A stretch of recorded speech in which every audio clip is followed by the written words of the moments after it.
সম্মানিত দর্শক, আজকে আমি সিয়াম বা রোজার বিষয়ে আমি আলোচনা করব।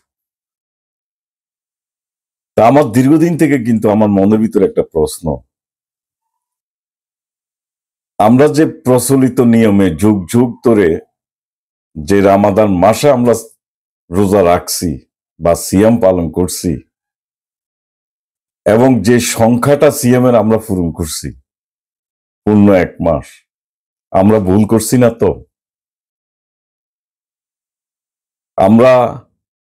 আমার মনে হচ্ছে যে আমরা ঠিক ভুল করছি।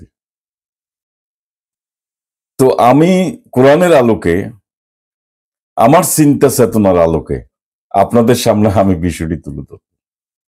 এটি একান্তই আমার ব্যক্তিগত, আপনারা আমার সাথে একমত হতেও পারেন, নাও হতে পারেন, আপ টু ইয়োর্স। এখন এই যে কোরআনের পবিত্র আল কোরআনের দিক নির্দেশনা, সিএম বিষয়ক বা বিষয়ক দিক নির্দেশনাকে উপেক্ষা করে পাশ কাটিয়ে আমরা যে সিএম পালন করছি সেটা মূলত হাদিসের আলোকে। এই হাদিসের আলোকে আমরা সিয়াম পালন করতে গিয়ে কোরআনকে পাশ কাটিয়ে গবেষণা না করে আমরা কোনো ভুল করে ফেলছি না তো? কারণ সিয়াম কিন্তু বা রোজা কিন্তু একটি গুরুত্বপূর্ণ ইবাদত। এখানে আয়াতগুলো যদি আমরা সিয়াম বিষয়ক আয়াতগুলো যদি আমরা পর্যালোচনা করি এবং আমরা যদি একটু গভীরভাবে আমরা চিন্তা করি, তাইলে আমরা দেখব যে আসলে আমরা কিছুটা ভুল করছি। প্রথমত, এখানে সিয়াম পালন করছি আমরা হিজরি সনের রামাদান মাসে। এটার সাথে তো সবাই একমত, পালন যেহেতু করে আসছি যুগ যুগ ধরে। তাইলে হিজরি সন সেটা হচ্ছে একটা চন্দ্র নির্ভর ক্যালেন্ডার, এবং তার 12টি মাসের একটি মাস হচ্ছে রামাদান মাস। তাহলে আমরা রামাদান মাসে কিন্তু সিয়াম পালন করছি। কয়টি সিয়াম পালন করছি? সংখ্যা কত? সুনির্দিষ্ট নয়। কেন নয়? মাসের যখন গণনায় আমরা করব তখন চন্দ্র মাসটির আমরা সংখ্যাটা কম বেশ হবে, 29-30 এরকম একটা সংখ্যা হবে। তাইলে সংখ্যাটা কিন্তু সুনির্দিষ্ট নয়। এখন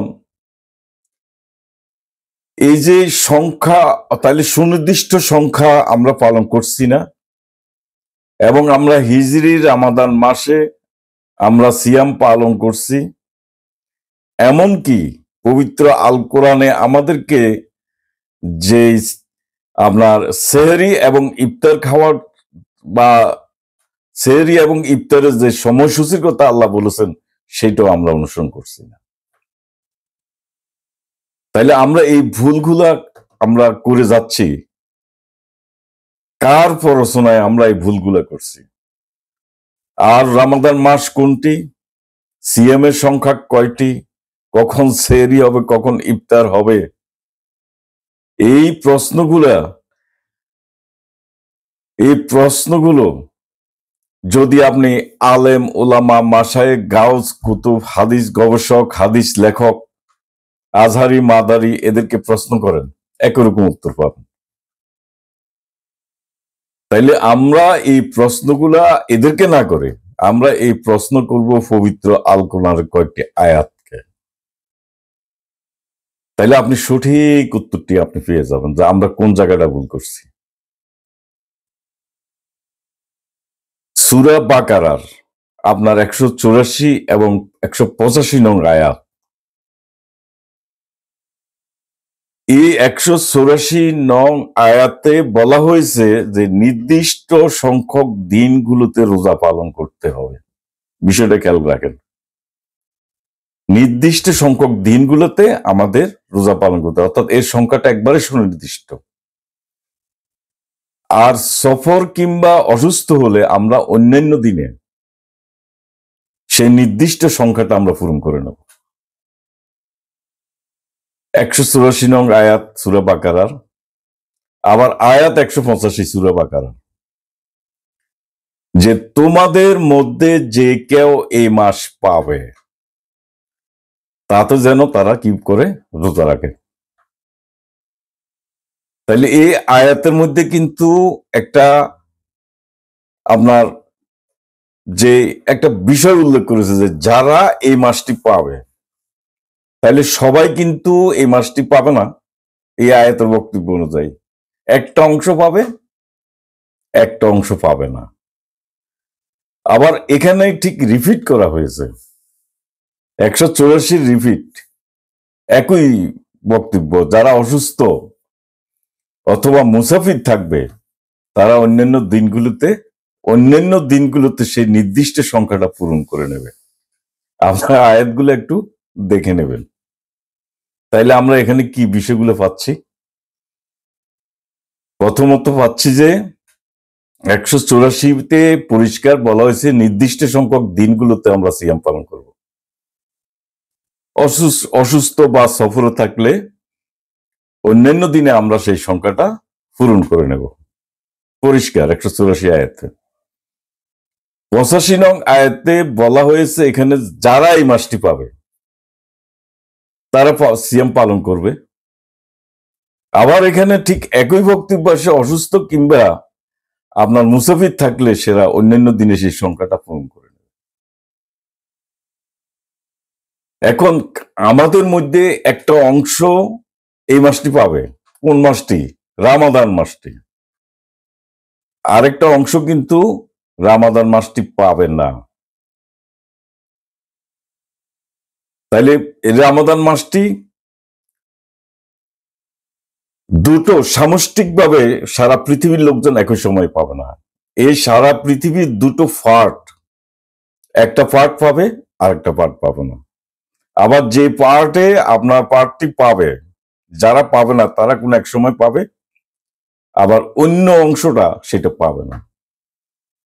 তাইলে আমরা পৃথিবীকে দুটো অংশে আমাদের ভাগ হবে। এখন এই বিষয়ে আমি একটু পরে আলোচনায় আসতেছি, যে দুটো পার্টের কথা বললাম সারা পৃথিবীর, সামষ্টিকভাবে নয়। রোজা সামষ্টিকভাবে সারা পৃথিবী পালন করবো না, দুটো দলে বিভক্ত হয়ে দুটো অংশে দুটো পার্টে পালন করবে। এখন প্রথম অংশে আসি যে রোজার নির্দিষ্ট কয়েকটি দিনের জন্য। তো নির্দিষ্ট কয়েকটি দিন মানে কি এক মাস? নির্দিষ্ট আল্লাহ কিন্তু পূর্ণ এক মাস বলেননি, আল্লাহ বলেছেন নির্দিষ্ট কয়েকটি দিন। এখন নির্দিষ্ট সুনির্দিষ্ট কয়েকটা দিন, একেবারে সুনির্দিষ্ট হতে পারে সেটা 3 দিন, হতে পারে 7 দিন, হতে পারে 10 দিন, 15 দিন, 20 দিন, যাই বলেন, একটা দিন সংখ্যাটা সুনির্দিষ্ট। পূর্ণ এক মাসের কথা আল্লাহ কিন্তু বলে নাই। আর কয়েকটি নির্দিষ্ট দিন হচ্ছে একটি মাসের ভগ্নাংশ। আমরা যখন পূর্ণ একটি মাস হিসাব করব, সেখানে 29 দিন বা 30 দিন, সেই সংখ্যাটা যাই থাকুক না কেন, তখন আমরা বলবো পূর্ণ একটি মাস। 12টি মাসে আমাদের 1 বছর হবে। আর সেই মাসের যখন ফ্র্যাকশনে চলে যাব, তখন আমরা নির্দিষ্ট কয়েকটি দিন বলবো। আমরা 7 দিনের বলতে পারি একটা সপ্তাহের হিসাব। তাইলে আমরা কোনো অবস্থাতে সুনির্দিষ্ট কয়েকটি দিন মানে পূর্ণ এক মাস আমরা ধরতে পারবো না। এবং সেটা এক মাস পূর্ণ সুনির্দিষ্ট হবে না, সেটা যেহেতু চন্দ্র মাসে কম বেশি হয়ে থাকে, 29, 30 এরকম সংখ্যাটা হয়ে থাকে। তাহলে আল্লাহর বেঁধে দেওয়া সেই সুনির্দিষ্ট দিনের সংখ্যা কত, সেটা এখন আমাদের আলোচ্যের বিষয়, আমরা সেটা নিয়ে পর্যালোচনা করি।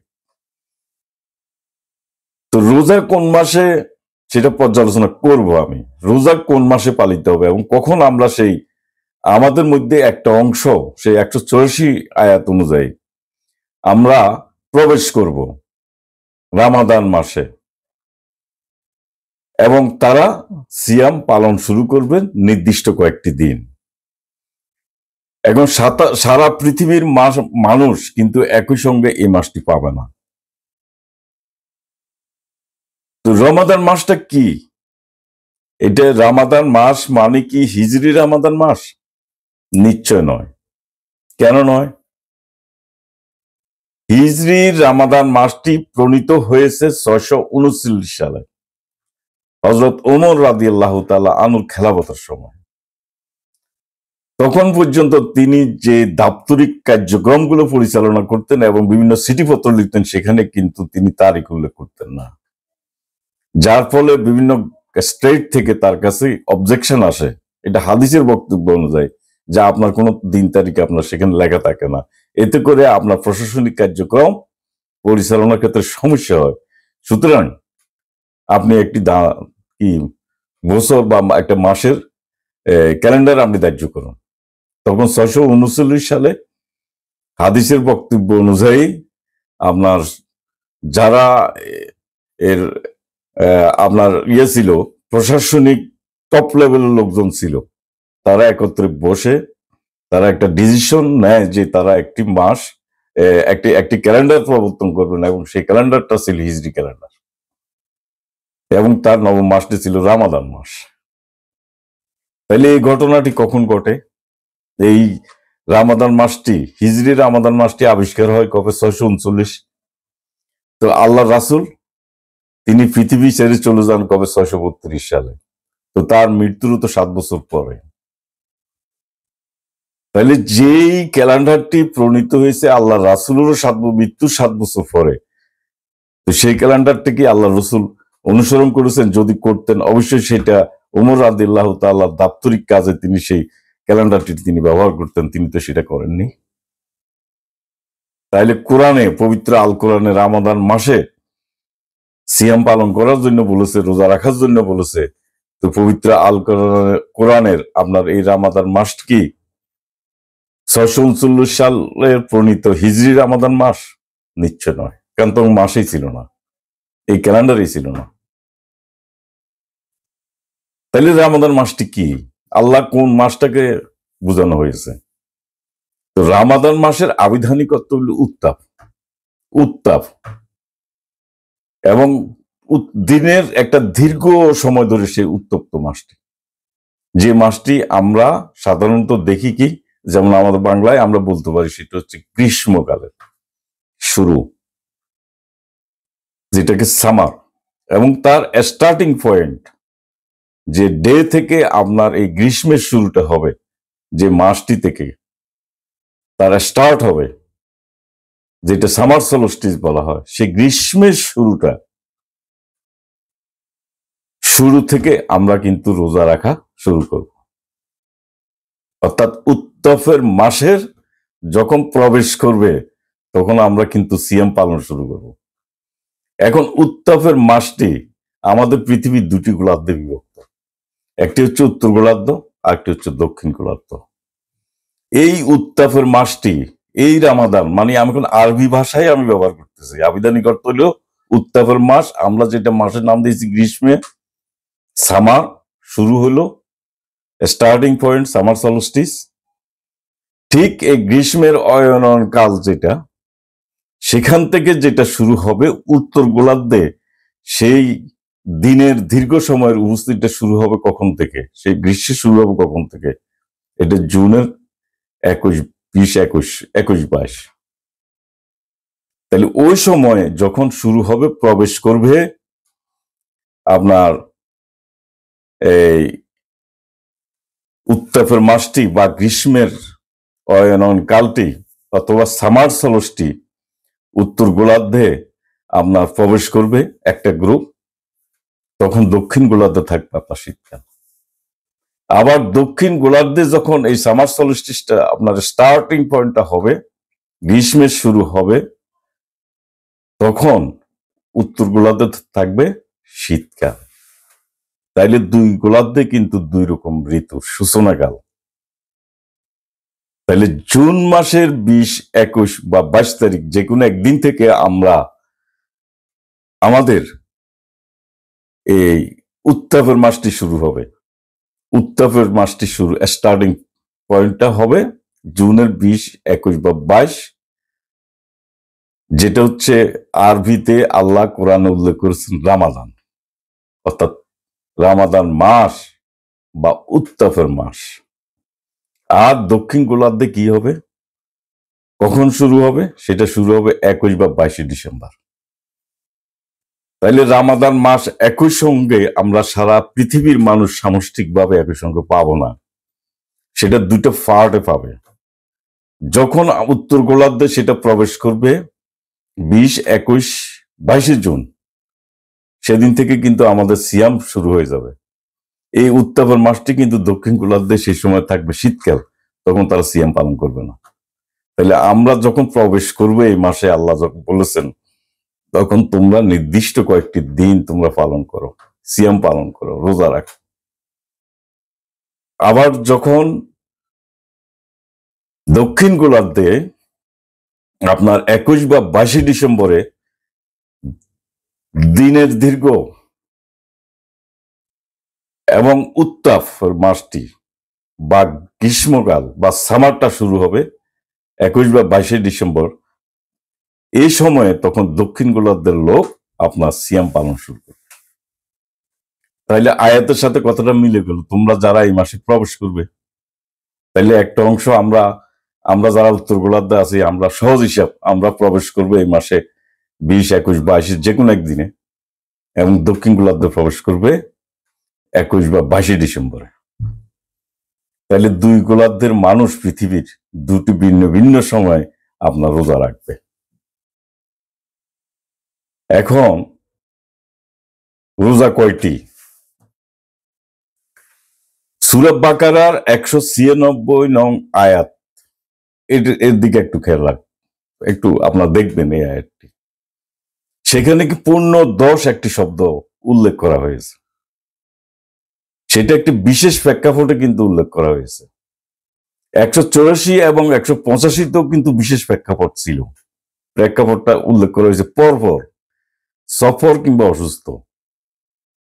তাইলে অন্যান্য সময় অন্যান্য দিনে সেই নির্দিষ্ট সংখ্যক দিনটি আমরা পূরণ করবো। এখানেও বলা হয়েছে সফর কিংবা অসুস্থ। দেখেন স্থানীয়দের ক্ষেত্রে আপনার 196 আয়াতে স্থানীয় যারা আছে তাদের ক্ষেত্রে কিন্তু প্রযোজ্য নয় বলা হয়েছে। এখানে কি যারা অসুস্থ, আপনার অসুস্থ হবে। এখানে মূল বিষয়টা ছিল যে আল্লাহর উদ্দেশ্যে হজ ও উমরা করো, বাধা প্রাপ্ত হইলে তোমরা হাদিয়া দাও। যখন বাধা হবে তখন তোমরা কি করো? হাদিয়া দিয়ে দাও। আর যদি অসুস্থ হও, মাথায় কোনো যন্ত্রণা, তাকে পীড়িত, অসুস্থ, এবং তারা তো সব সফরকারী, তখন বাইরের লোকজন, বহিরাগতদের জন্য এটা প্রযোজ্য। আয়াতটা একটু খেয়াল করবেন। তাইলে বহিরাগতদের জন্য, সফরকারীদের জন্য বলা হয়েছে তোমরা সফরকালীন সময় 3টি এবং তোমরা বাড়ি ফিরে গিয়ে তোমরা 7টি রোজা রাখবে। এই বিধানটা কিন্তু স্থানীয় লোকদের জন্য। 184, 185 আয়াতে কি বলা হয়েছে? সেখানে কিন্তু সফরকারী অসুস্থ, 84তে, 85তে সফরকারী অসুস্থ। আবার আপনার 196 আয়াত এখানে সফর করবার অসুস্থের ক্ষেত্রে বলা হয়েছে তোমরা 10টি রোজা পালন করবে। এবং এই হলো পূর্ণ 10, এই হলো পূর্ণ 10 শব্দটা কিন্তু লেখা আছে, পূর্ণ 10, কমপ্লিট 10 সংখ্যা। তাইলে দেখেন আয়াতের মধ্যে ক্লুগুলা দেওয়া আছে। তাইলে সেই সংখ্যাটা কত? পূর্ণ 10, একদম কমপ্লিট। এই 10টি আমাদেরকে রোজা রাখতে হবে। তাহলে আমরা রোজার সংখ্যাটা হবে কত? 10টি। এবং উত্তর গোলার্ধে জুন মাসের 21, 20, 21, 22 যে কোনো দিন থেকে যখন আমরা প্রবেশ করব, উত্তাপের মাসে আমরা প্রবেশ করব, রামাদান মাসে আমরা প্রবেশ করবো। এটা আরবীয় ভাষায়, আমাদের বাংলা ভাষায় যদি বলি গ্রীষ্মকালে যখন আমরা প্রবেশ করব, তার স্ট্যান্ডিং ডে, সেখান থেকে আমরা 10টি রোজা কিন্তু আমরা গণনা শুরু করব। আর এটা হলো উত্তর গোলার্ধের ক্ষেত্রে। দক্ষিণ গোলার্ধের ক্ষেত্রে 20, 21 তারিখে ডিসেম্বর, সেদিন থেকে যখন তারা প্রবেশ করবে, সেই সময় কিন্তু তাদের শীতকাল না, তখন গ্রীষ্মকাল একটা অংশ। তখনও তারা সেই 20, 21 তারিখ থেকে দক্ষিণ গোলার্ধের লোক আপনার সিয়াম গণনা করবে। সংখ্যা কত হবে? পূর্ণ 10, 10টি। আল্লাহ পূর্ণ 10টি শব্দটা এমনিতে ব্যবহার করেননি, এই হলো পূর্ণ 10। তাহলে রোজা আমাদের উপরে আপনার পূর্ণ 10টি। এবং এই বিধান, রোজা শব্দটা ফরজ শব্দ নয়, এটা একটা বিধান, একটা আইন। এই বিধানটা আপনার আমাদেরকে আল্লাহ রাব্বুল আলামিন এই বিধান প্রয়োগ করতে বলছেন কবে? যারা ঈমানদার তাদেরকে ইন্ডিকেট করে বলছেন। যারা আল্লাহর উপর আস্থা এবং বিশ্বাস আছে তাদের উপরে এই সিয়ামটা আমরা পালন বাধ্যতামূলক করা হয়েছে। এবং সেটি সারা পৃথিবীর মানুষ দুটো অংশে বিভক্ত, একটা উত্তর গোলার্ধ, একটা দক্ষিণ গোলার্ধ। যখন রমাদান বা আরবি শব্দ, এর আবিধানিক অর্থ হল উত্তাপ, তাহলে রমাদান মাসটা হইল উত্তাপের মাস। অর্থাৎ উত্তাপের মাসে আমরা যখন প্রবেশ করব তখন আমরা কিন্তু সিয়াম পালন করব। আর যারা এর মধ্যে প্রবেশ করবে না তারা করবে না। আবার বাকি অংশটা যখন সিয়াম পালন করবে দক্ষিণ গোলার্ধের, তখন উত্তর গোলার্ধের মানুষ সিয়াম পালন করবে না।